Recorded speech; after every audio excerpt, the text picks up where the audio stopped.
On an ordinary morning in the bustling city, something didn't feel right.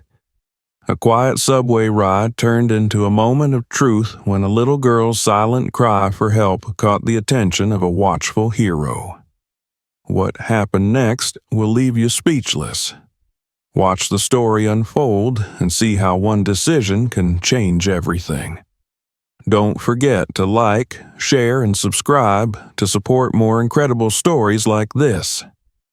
Dwayne Johnson descended the subway stairs in the early hours of the morning, his towering frame and confident stride commanding attention in the otherwise empty station. He had just finished a brief break from his demanding schedule and was heading back to work, his mind occupied with the tasks ahead. The platform was nearly deserted, with only a few commuters scattered around, their heads buried in their phones or absorbed in their thoughts. Among them, Dwayne's eyes caught an unusual sight: a man in a denim jacket standing stiffly with a young girl by his side. The girl, dressed in a brightly colored school uniform and carrying a backpack almost too large for her small frame, seemed out of place. Her posture was tense, her wide eyes darting around nervously. The man's hand rested firmly on her shoulder, his grip too tight to be comforting. Dwayne's instincts, honed from years of working under high-pressure situations, immediately picked up on the oddity of the scene. Something felt wrong, though he couldn't put his finger on it just yet. He decided to keep an eye on them without being obvious. Offering a friendly smile, he approached and greeted them with a casual, "Good morning." The man looked startled but quickly recovered, replying with a forced smile, "Good morning. Just taking my daughter to school." Dwayne nodded, though his instincts told him something about the man's tone felt rehearsed. He walked over to a vending machine, grabbing a can of coffee, but kept them within his line of sight. As he popped open the can, a sudden commotion caught his attention. The girl had slipped out of the man's grip and darted toward Dwayne, clutching his arm tightly. Her small voice trembled as she whispered, "Help me." Before Dwayne could react, the man hurried over, pulling the girl back with a strained smile. "She's just a bit nervous about her first day," he said, his voice tight. The girl's eyes brimmed with tears as she reluctantly followed him back to the platform. Dwayne watched them carefully, feeling a growing unease. He tried to convince himself it could be nerves on the girl's part, but her expression of fear lingered in his mind. When the train arrived, Dwayne boarded a different car, but positioned himself where he could still observe the pair through the glass doors. The girl sat stiffly next to the man, her small hands clutching the straps of her backpack. Occasionally, she would try to edge away, but the man's hand would clamp down on her arm, pulling her back. The tension between them was palpable, and Dwayne's unease grew stronger.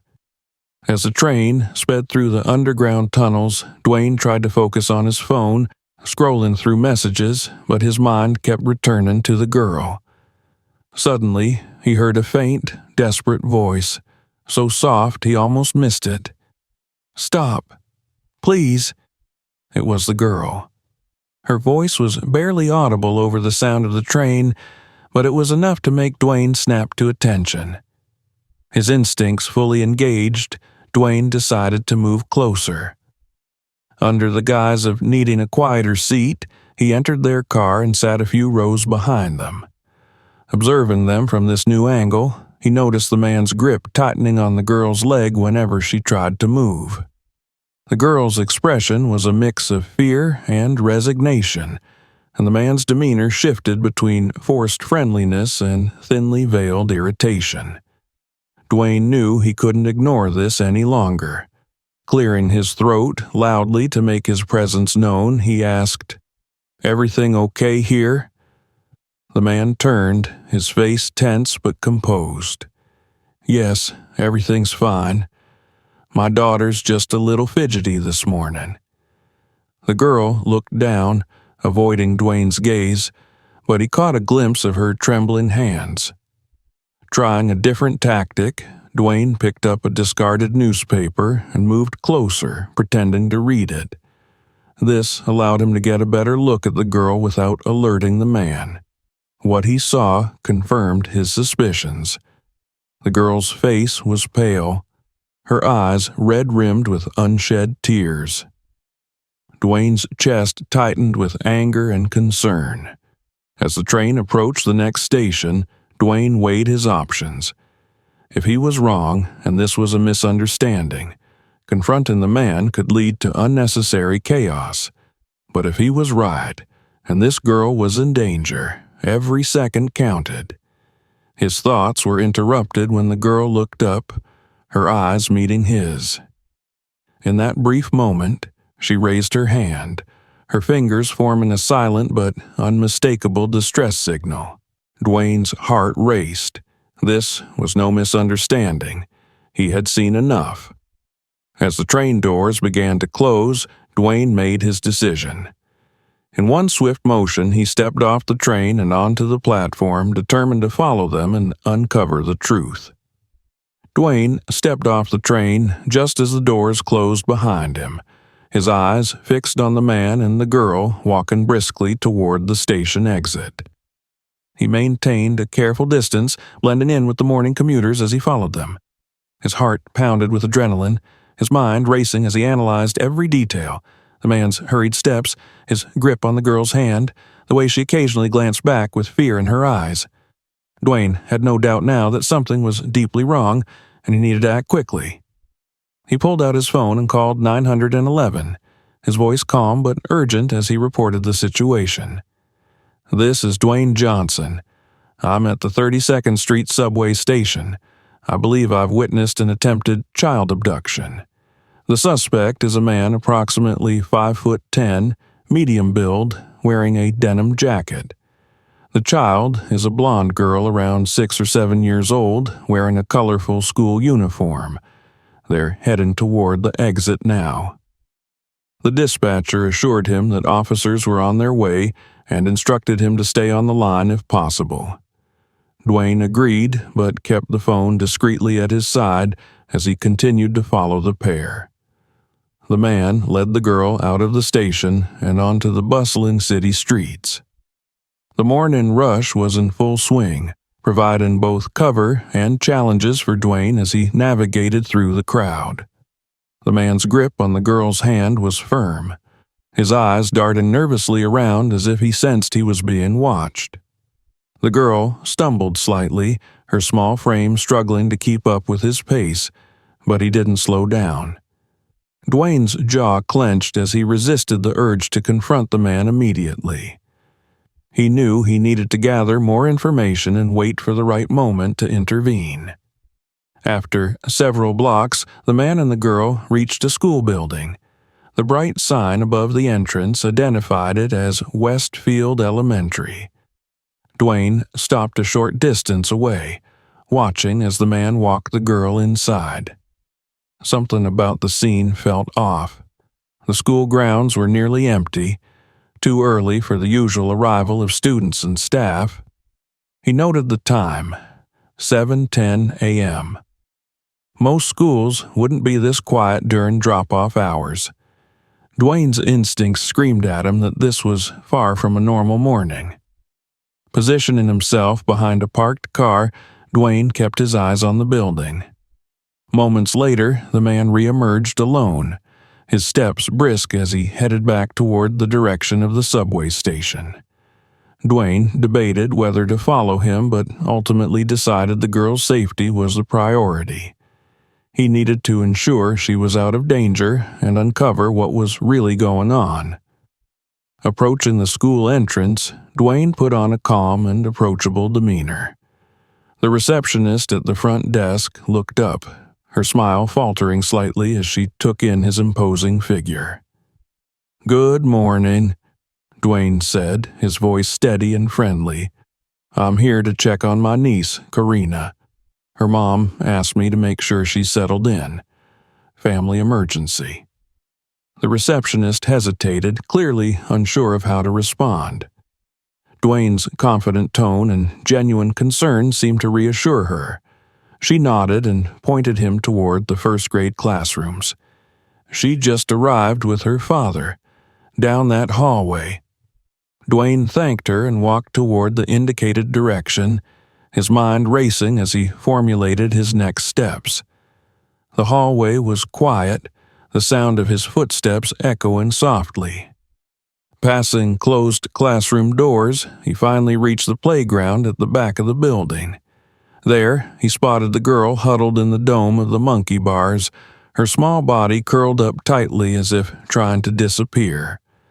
Dwayne approached slowly, careful not to startle her. "Karina?" he called softly, kneeling down a few feet away. The girl looked up, her tear-streaked face filled with fear. "It's okay," Dwayne said gently. "My name is Dwayne. I saw your signal on the train. I'm here to help." The girl hesitated, her wide eyes studying him cautiously. After a moment, she nodded, her voice barely above a whisper. "He's not my dad," she said, her words tumbling out in a rush. "He says he is, but he's lying. My real dad is gone. He's been waiting at the subway for me. He hurts me if I don't say he's my dad." Dwayne's fists clenched at her words, but he kept his expression calm and reassuring. "You're very brave for telling me this, Karina," he said. "I'm going to make sure he never hurts you again." He paused, his voice softening. "Do you know where your mom is?" Karina wiped her eyes with the back of her hand. "She works early. She drops me at the subway every morning, and I take the train to school by myself." Dwayne felt a pang of sadness at the vulnerability in her voice. "Does your mom know about him?" he asked gently. Karina shook her head. "He said I couldn't tell her. He said she'd be mad at me." Dwayne reached out, placing a reassuring hand on her shoulder. "You did the right thing by telling me," he said firmly. "I promise I won't let him hurt you again." He stood, pulling out his phone and dialing 911 once more. This time, his voice was filled with unwavering determination as he updated the dispatcher. "I have the child with me now. She's confirmed the man isn't her father and has been threatening her. We're at Westfield Elementary. Please send units immediately." As he ended the call, Dwayne turned back to Karina, offering her a warm smile. "Help is on the way," he said. "You're safe now. I won't leave you." He sat beside her on the playground, keeping a watchful eye on the building entrance. In the distance, the faint sound of sirens began to grow louder. The sound of approaching sirens grew louder as Dwayne remained seated beside Karina on the playground. His towering figure, calm yet alert, seemed to bring her a measure of comfort. She sat close to him, clutching the straps of her backpack with trembling hands. The weight of her earlier confession hung heavy in the air, and Dwayne knew that every moment mattered now. He glanced towards the school building entrance, scanning for any sign of the man, but the area remained still apart from the faint rustle of the morning breeze. When the first police car arrived, Dwayne rose to his feet, holding out a hand to Karina. "It's okay," he said gently. "These are the people who are going to help us." The officers stepped out, their expressions serious as they approached. Dwayne raised a hand in a signal of calm. "She's the one," he said, motioning to Karina. "The man is gone, but he brought her here. She confirmed he's not her father and has been threatening her. I think he's been stalking her for weeks." The officers crouched to Karina's level, speaking in soft, reassuring tones as they asked her basic questions. Dwayne stayed close, his presence a protective shield. She answered hesitantly, confirming the man's actions and describing the lies he had told her. Every word she spoke made Dwayne's blood boil, but he kept his emotions in check. His focus was on keeping her calm and safe. More officers arrived within minutes, the scene becoming a controlled hub of activity. The lead officer, a tall woman with a commanding presence, approached Dwayne. "Mr. Johnson, I understand you're the one who reported this?" she asked. Dwayne nodded. "That's right. I saw them on the subway this morning. The way he was holding her and her behavior, it didn't feel right. She gave me a distress signal, so I followed them here. I wasn't going to leave until I knew she was safe." The officer's eyes softened slightly as she nodded in acknowledgement. "We're going to need a full statement from you. But first, we need to secure the school and track down the suspect. Do you know where he went after dropping her off?" Dwayne gestured toward the direction of the subway station. "He headed back that way. I can give you a description. He's about 5'10", medium build, denim jacket. His demeanor was nervous but controlled." The officer relayed the information to her team, who quickly coordinated a search. Meanwhile, the school administration was informed, and a lockdown was quietly implemented to ensure no unauthorized individuals could enter or leave.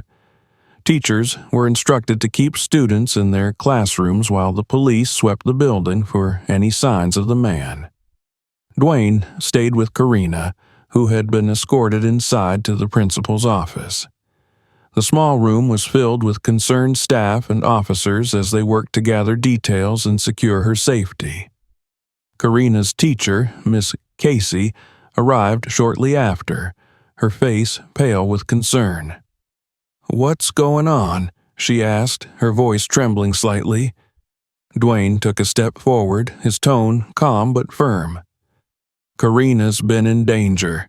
The man who brought her here isn't her father. He's been threatening her and trying to take her away. She told me everything." Miss Casey's eyes widened in shock, and she turned to Karina, who nodded hesitantly. "Oh, sweetheart," Miss Casey murmured, kneeling beside her. "I'm so sorry. I didn't know." The officers briefed Miss Casey on the situation while Dwayne knelt beside Karina again. "You're doing great," he said softly. "I know this is scary, but you're not alone anymore. We're going to take care of this." She nodded, her small hands gripping the edge of her chair. As the investigation unfolded, Dwayne felt a deep sense of responsibility. He had intervened just in time, but the thought of how close this had come to ending differently weighed heavily on him. He glanced at Karina, who was finally beginning to relax in the presence of the supportive adults around her. The officer returned, her expression serious. "We've got teams at the subway station and the surrounding area. If he's still nearby, we'll find him. For now, we need to focus on Karina's immediate safety." Dwayne turned to Miss Casey. "Does her mother know what's happening?" The teacher shook her head. "Not yet. We've been trying to reach her, but she's likely at work. She usually can't answer her phone during the day." Dwayne nodded. "We need to get her here as soon as possible. Karina needs her mom." The lead officer agreed and had a team focus on locating Karina's mother. In the meantime, they gathered further details from Karina about the man. Her descriptions painted a chilling picture of a calculated predator who had been observing her routines and exploiting her vulnerability as a young girl, traveling alone in the early morning hours. The room was a flurry of quiet yet purposeful activity as the officers coordinated their efforts. Dwayne remained by Karina's side, his presence a source of comfort for the frightened girl. As the minutes ticked by, he couldn't help but reflect on the events of the morning. His decision to follow his instincts had been the turning point. He had seen the signs, acted decisively, and ensured that Karina was no longer at the mercy of someone who sought to harm her. When an officer finally announced that Karina's mother had been reached and was on her way, Dwayne felt a wave of relief. He leaned down to Karina, giving her a reassuring smile. "Your mom's coming," he said softly. Her face lit up with a mix of relief and anticipation. "She's going to be so happy to see you safe." As they waited, Dwayne glanced at the officers in the room, feeling a deep respect for their professionalism and determination. This wasn't the kind of heroism he was used to portraying on screen, but it felt more real and meaningful than anything he had ever done in front of a camera. For Karina, he wasn't just a celebrity. He was the person who had seen her distress and acted when it mattered most. He knew that whatever came next, he had already made a lasting difference in her life. As the sound of police sirens faded into the background, Dwayne watched the flurry of activity around the school. Officers coordinated with school staff, locking down entrances and ensuring the safety of students, while others prepared to track the suspect who had fled toward the subway station. Dwayne stayed close to Karina, who clung to him for reassurance. The waiting was tense, but he knew the priority now was ensuring she remained calm and safe. The lead detective approached Dwayne, her face marked by focus and urgency. "Mr. Johnson, we're mobilizing officers to cover all exits from the station. Based on your description and Karina's statements, we believe he's a repeat offender. He's calculated, so he'll try to blend in or escape quickly. We'd like you to come with us to the station. Your first-hand account could help us identify him if he's still in the area." Dwayne nodded without hesitation. "I'll do whatever it takes to stop this guy." He knelt beside Karina one last time before leaving. "I need to help the police catch the bad man," he explained softly. "But you're safe here. These officers and your teacher will take good care of you until your mom gets here. I promise I'll come back to check on you." Karina looked at him with wide, tear-filled eyes. "You won't let him take me, right?" she asked in a trembling voice. Dwayne placed a reassuring hand on her shoulder. "I won't let him near you ever again. You're safe now, I promise." She nodded hesitantly, and Dwayne gave her a quick but comforting hug before following the detective out of the building. The drive to the subway station was tense. Dwayne sat in the passenger seat of the unmarked police car, his mind racing with thoughts of what could happen if the suspect escaped. He relayed every detail he could remember about the man, his appearance, his behavior, even the way he had spoken to Karina. The detective listened attentively, nodding as she took notes. "Your quick thinking this morning gave us a solid lead," she said. "If we catch him today, it'll be thanks to you." When they arrived at the subway station, the scene was chaotic. Morning commuters moved in every direction, oblivious to the unfolding investigation. Officers were stationed at every exit, scanning the crowd for anyone matching the suspect's description. Dwayne joined the lead detective and a small team as they made their way onto the platform where he had first seen the man. His eyes darted across the sea of faces, searching for anything familiar. The noise of the crowd and the screeching of train brakes filled the air, but Dwayne's focus was unwavering. Suddenly, a familiar figure caught his attention, a man with a slightly altered appearance. He had changed his jacket, now wearing a dark hoodie, but his height, build, and demeanor were unmistakable. The man was standing near the edge of the platform trying to engage a young girl in conversation. Dwayne's pulse quickened. He gestured discreetly to the officers. "That's him," he said, his voice firm but quiet. The lead detective nodded, signaling her team to move into position. Dwayne's large frame made it difficult to remain inconspicuous, but he stayed back, ready to intervene if the man tried to flee. As the officers closed in, the man noticed them and panicked. He grabbed the girl's arm and tried to pull her toward the train doors. Dwayne reacted instinctively, stepping forward and cutting him off. His commanding presence froze the man in his tracks. "Let her go," Dwayne said, his voice steady but full of authority. The man hesitated, his eyes darting between Dwayne and the advancing officers. Before the suspect could react further, the officers surrounded him, pulling the girl to safety and placing him in handcuffs. The man struggled briefly, shouting incoherent excuses, but he was quickly subdued. The lead detective stepped forward, her voice cold and professional. "You're under arrest for attempted abduction and other charges. You have the right to remain silent."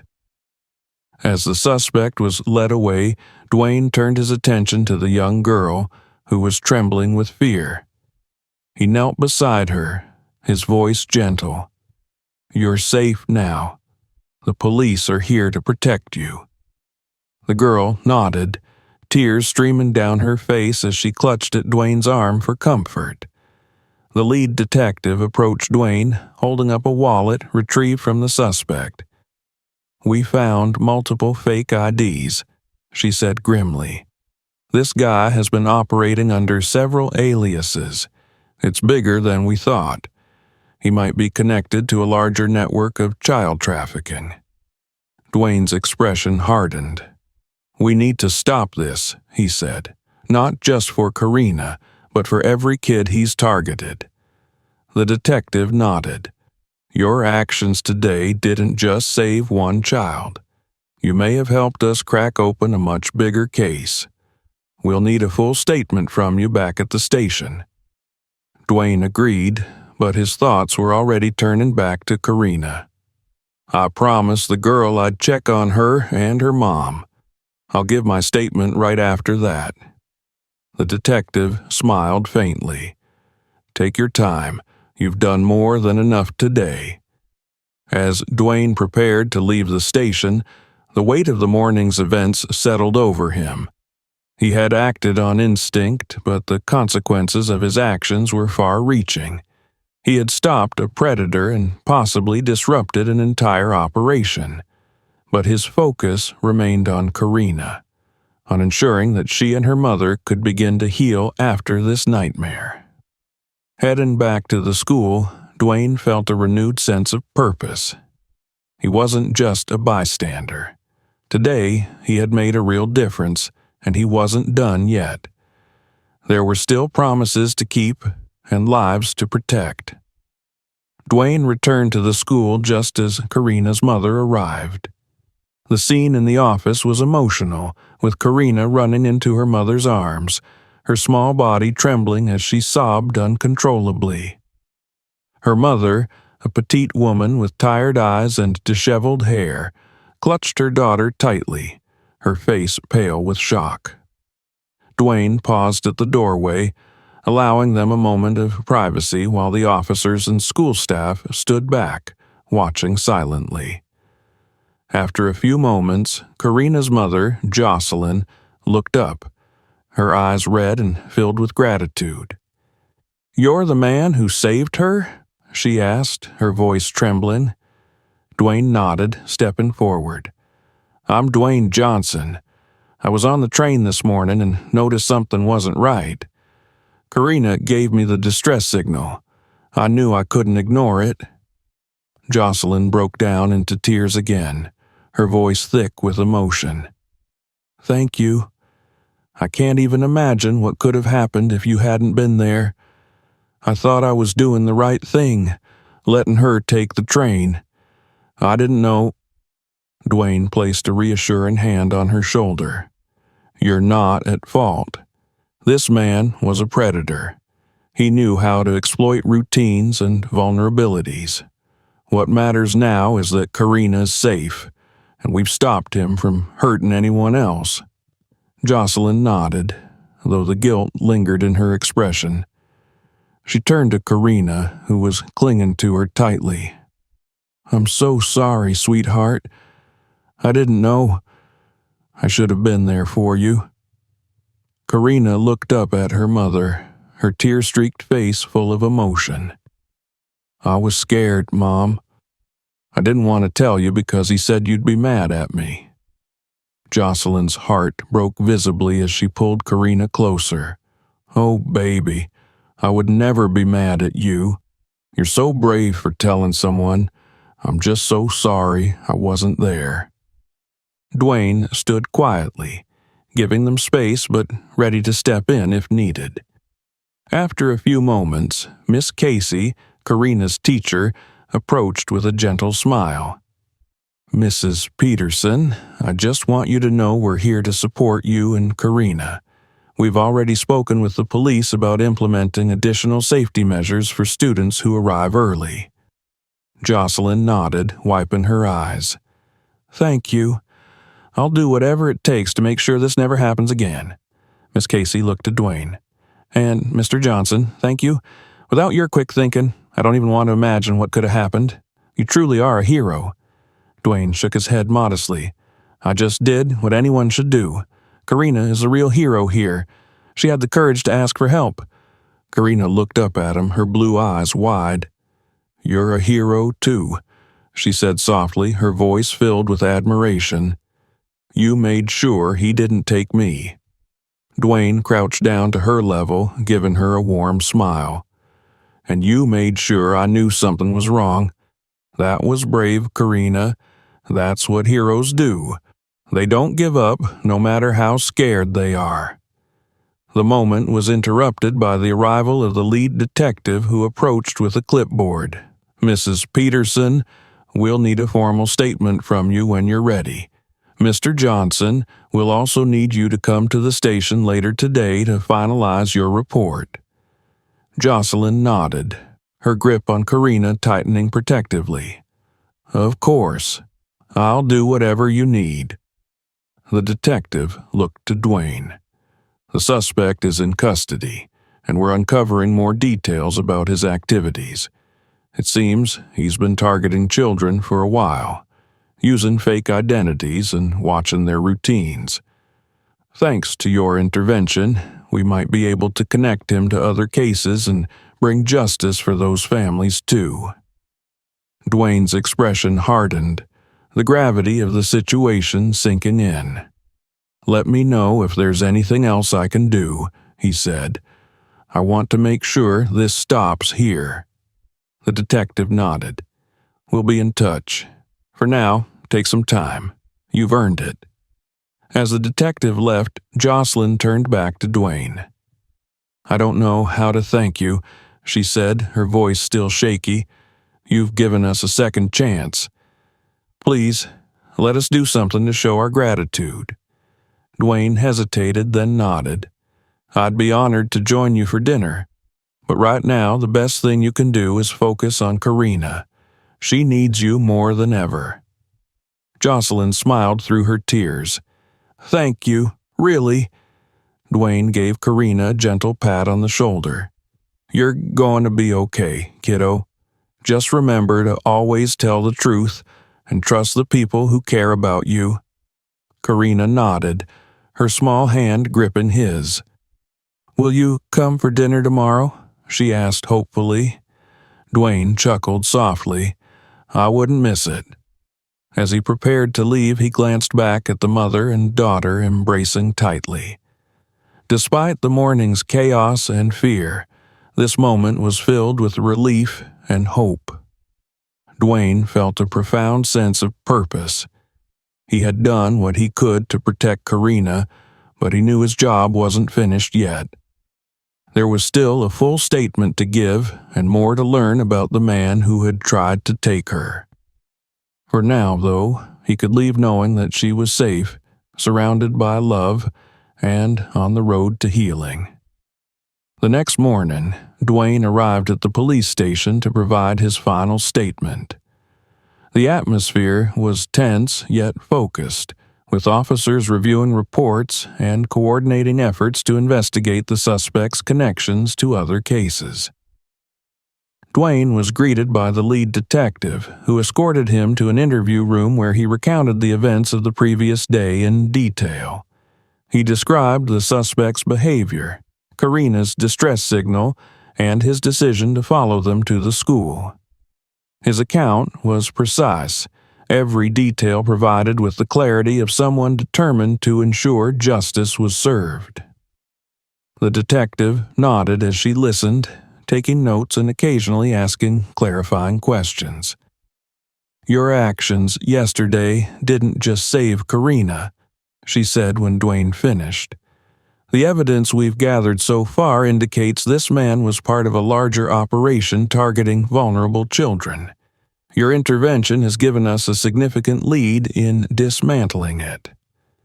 Dwayne's expression remained serious as he processed the weight of her words. "What's the next step?" he asked. "We'll be coordinating with other jurisdictions to investigate his connections," the detective explained. "For now, we have him in custody, and he won't be able to harm anyone else. Your testimony will be crucial when this goes to trial." Satisfied that he had done everything in his power to assist the investigation, Dwayne left the station and made his way back to his schedule for the day. However, his thoughts remained with Karina and her mother. The events of the previous day had left an indelible mark on him, reinforcing the importance of trusting his instincts and taking action when it mattered most. Later that evening, Dwayne arrived at Jocelyn and Karina's modest apartment for the dinner he had promised to attend. The apartment was small but warm and welcoming, filled with the comforting smells of home-cooked food. Karina greeted him at the door, her face lighting up with excitement. "You came!" she exclaimed, wrapping her arms around his waist in a tight hug. "Of course I did," Dwayne said with a smile. "I couldn't miss dinner with my new friend."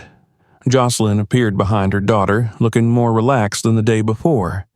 "Thank you for coming," she said, her voice filled with gratitude. "It means a lot to us." They sat together at the table, sharing a meal and talking about everything except the events that had brought them together. Jocelyn spoke about her work, her struggles as a single mother, and her hopes for Karina's future. Karina, meanwhile, showed Dwayne her favorite drawings and proudly told him about her favorite books and movies. For a few hours, the weight of the world seemed to lift, replaced by laughter and connection. As the evening wound down, Jocelyn turned to Dwayne with a serious expression. "I don't know how to thank you enough for what you did. You gave us more than just safety. You gave us hope. If there's ever anything we can do for you, please let us know." Dwayne shook his head. "You don't owe me anything," he said. "Seeing Karina safe and happy is all the thanks I need. But if you ever need anything, you know how to reach me." Karina looked up at him with wide, admiring eyes. "Will you visit us again?" she asked softly. Dwayne smiled, placing a hand on her shoulder. "You bet. And next time maybe we'll do something fun, like drawing or watching a movie. Deal?" Karina nodded eagerly. "Deal!" As Dwayne left the apartment that night, he felt a profound sense of fulfillment. The day before, he had been just another commuter on the subway, but his decision to act had changed the course of a little girl's life. It wasn't the kind of heroism he was used to portraying on screen. It was something deeper, more personal, and infinitely more rewarding. Walking back to his car, Dwayne glanced up at the night sky, the weight of the day lifting as he thought about the bond he had formed with Karina and Jocelyn. The world was full of challenges and dangers, but it was also full of opportunities to make a difference. Dwayne knew he couldn't save everyone, but for Karina and her mother, he had made all the difference. That was enough. And so, a single act of courage and compassion made all the difference. Moments like these remind us that heroes can be found anywhere, as long as we're willing to act. What would you have done in this situation? Let us know in the comments. If this story inspired you, don't forget to like, share, and subscribe for more incredible content.